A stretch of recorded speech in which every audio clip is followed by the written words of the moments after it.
It didn't happen like that in real life. He was arrested for the car first. He turned informant and kind of William O'Neill. He was arrested for the car in 66. He turns informant against all these other car thieves. And then I believe 2 years later in 68, he's arrested for impersonating Let's talk about William O'Neill a little bit because we haven't done that yet. We could do that.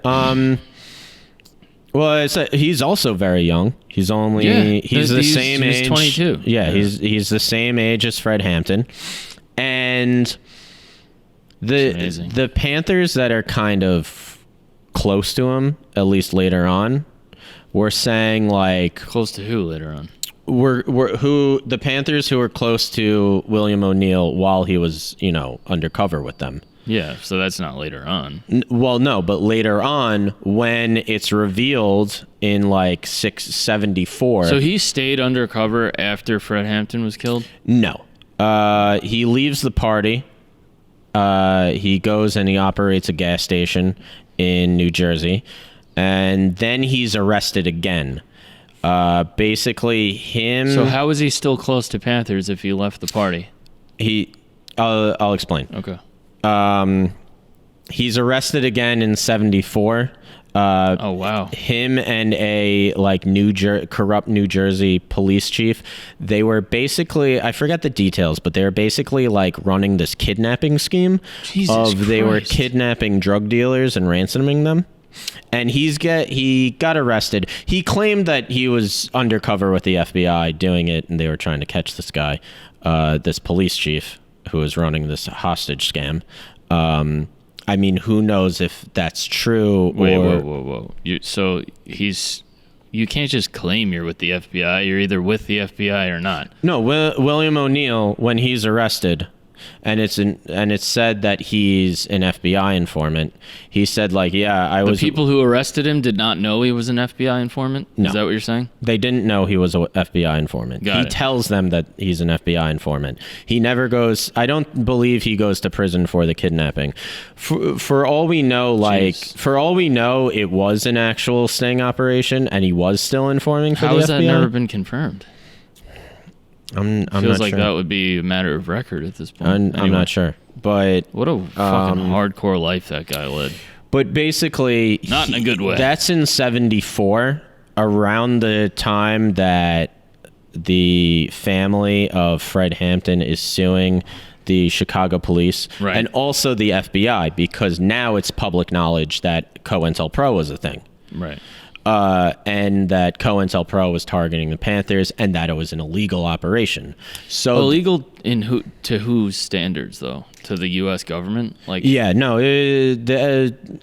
was illegal. I don't know exactly why this operation was illegal, but basically, what was COINTELPRO in writing? We are going to assassinate members of the Black Panther movement. It was basically we are going to incite violence in the Black Panthers. We are going to send anonymous letters to try to turn them against each other with the hopes that they will kill each other, because we want them to be seen as terrorists. Yeah. And that was COINTELPRO, and that's illegal. The FBI doing that is illegal. That's not what the FBI is supposed to do. As we've seen, people it's just a matter of plenty of things can be illegal on paper, but there's never any fucking consequences for really powerful people. So once how many things has Trump done that's illegal? I'm sick of hearing it. Right. Because what consequence ever is going to happen? Fucking never. Jack shit. No. Jack shit. Oh, no. Well, he's digital. They're looking at his finances. Are we really playing this game? We just did this for 5 years. We did this for 5 years. There's no consequence. No. Show me a consequence. Otherwise, you're the fucking... And no one, you're the boy who no one ever went to consequence. prison for murdering Fred Hampton. Yeah, well, yeah.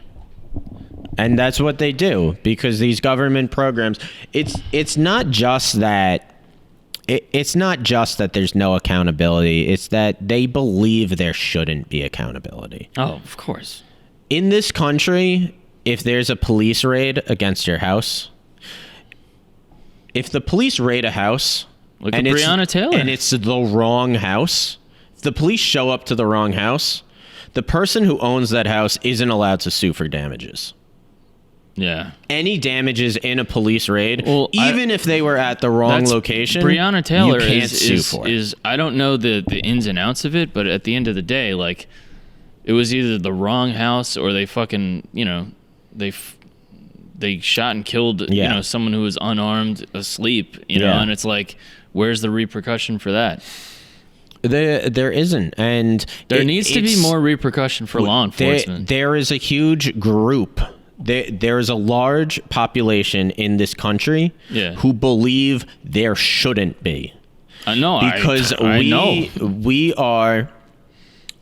Michael Moore was talking about this because I was watching Michael Moore's review of this movie. Also, Michael Moore was talking about on his podcast. He was talking about I didn't even know he has a podcast. He had a podcast. He had Shaka King on, and he had Fred Hampton Jr. on. Oh shit, that's awesome! I gotta check that out. He was talking about there's a large percentage of our population who believe there shouldn't be police accountability. Yeah. Because we are taught from a young age to let the police do whatever they want. Yes. And people have internalized that. They should say you shouldn't talk back to the police. Oh, he got shot? Well, he talked back, so he deserved it. And in this movie, Michael Moore says, like, there are scenes that will be very uncomfortable for white Americans because there are scenes when the police open fire on the Panthers and the Panthers shoot back. And white America is not used to seeing somebody shooting back at the police when they fire at them. I was ready to go. I was like, let's go. Well... I was emotional watching this movie. Like, I was like, dude, when those guys, it's a well done movie. It really fucking tugs at your heart, man. All right, wait, I should go back to William O'Neill.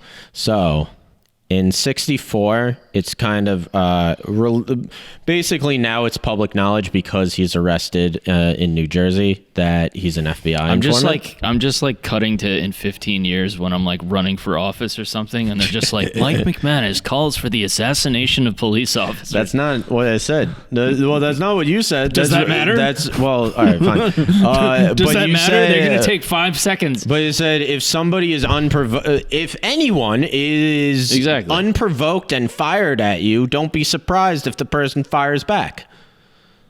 They tried to fucking charge Breonna Taylor's boyfriend with attempted murder. Oh, I'm sorry. Did you burst into my house in the middle of the night, guns a-blazing? Yeah. And you didn't announce yourself as officers? Sorry. Next time, I generally and they weren't in uniform, right? Either. I generally just let people. Well, I don't know if Breonna Taylor's killers were in uniform or not. I believe it said because originally they were uniformed police. The point is, what are you supposed to? The body cam showed that they in fact weren't in uniform. What are you supposed to just like roll the dice on that situation? Yeah. Well, this could be a fucking murderer. That's exactly what. That's exactly. No, you got to be. Where are the fucking stand your ground people? That's exactly what Mark Clark thought. Where are the fuck? That's exactly what Mark Clark thought. Where are the fucking stand your ground people? Second Amendment people. They knew that they were in danger. They know that people were coming onto their porch, and he wasn't even threatening to them. They were on the other side of the door. He comes up and says, "Who's there?" And they fire 2 shots through the door, killing him. Just like Amadou Diallo was such a fucking threat in the corridor of his own apartment that the NYPD had to fire 41 shots at him. Yeah. That's the kind of threat that they're under, just like when they're doing the raid on the fucking Black Panther's house. Yeah. That they shoot 99 times and there's 1 shot from the Black Panther side that hits the ceiling, but they get tried for but 8 of them were tried for attempted murder. Right. They weren't tried. And Amadou Diallo was 30 fucking years later. They were the charges were quickly dismissed after people looked at the crime scene and were like, that's clearly not what happened. It's just like, oh, all the bullets are going into the house? None of them are coming out? Yeah.